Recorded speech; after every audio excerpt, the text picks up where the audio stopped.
സ്നേഹമുള്ള സഹോദരീ സഹോദരങ്ങളെ, ഇന്ന് നമ്മളുടെ ചിന്താവിഷയം സ്ത്രീ ബഹുമാന്യയാണ്.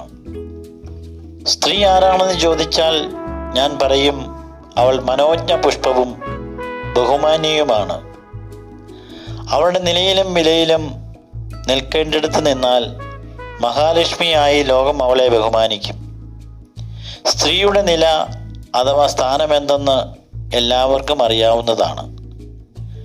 പുത്രി, സഹോദരി, ഭാര്യ, മാതാവ് എന്നീ നിലകളിൽ ലോകം സ്ത്രീയെ ആദരിക്കുന്നു. അവൾ ദൈവത്തിൻ്റെയും മനുഷ്യൻ്റെയും മകളായി ജനിച്ച് കുടുംബങ്ങളിൽ സഹോദരിയായി വളർന്ന് ഭാര്യയായി വേർതിരിച്ച് പുരുഷന് ഒരു തുണയായി സഹധർമ്മിണിയായി അവൾ സമൂഹത്തിലെയും കുടുംബത്തിലെയും അമ്മയായി ഉയർത്തപ്പെടുന്നു. ഭൂമിയിൽ ഏറ്റവും കൂടുതൽ ആദരിക്കപ്പെടുന്നതും സ്നേഹിക്കപ്പെടുന്നതുമായ ഒരു വ്യക്തിത്വം. അവൾ തൻ്റെ ജീവിതത്തിലെ തികവും നിറവും പൂർണ്ണതയുമായി അനുഭവിക്കുന്നത് മാതൃത്വത്തിലാണ്. സ്ത്രീയുടെ വിലയോ അവളുടെ ഈ 4 തലങ്ങളിലുമുള്ള ഉത്തരവാദിത്വ പൂർത്തീകരണമാണ്.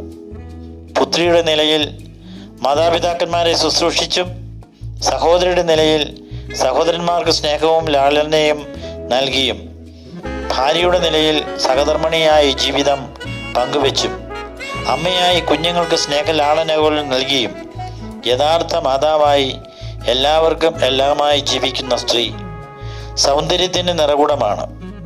സൗന്ദര്യം സ്വഭാവത്തിലും പെരുമാറ്റത്തിലും അടങ്ങിയിരിക്കുന്നു. സ്ത്രീയെ വസ്തുവായും അബലയായും രാക്ഷസിയായും കരുതുന്നത് നീചമാണ്. അത് മനുഷ്യ സഹജമല്ല.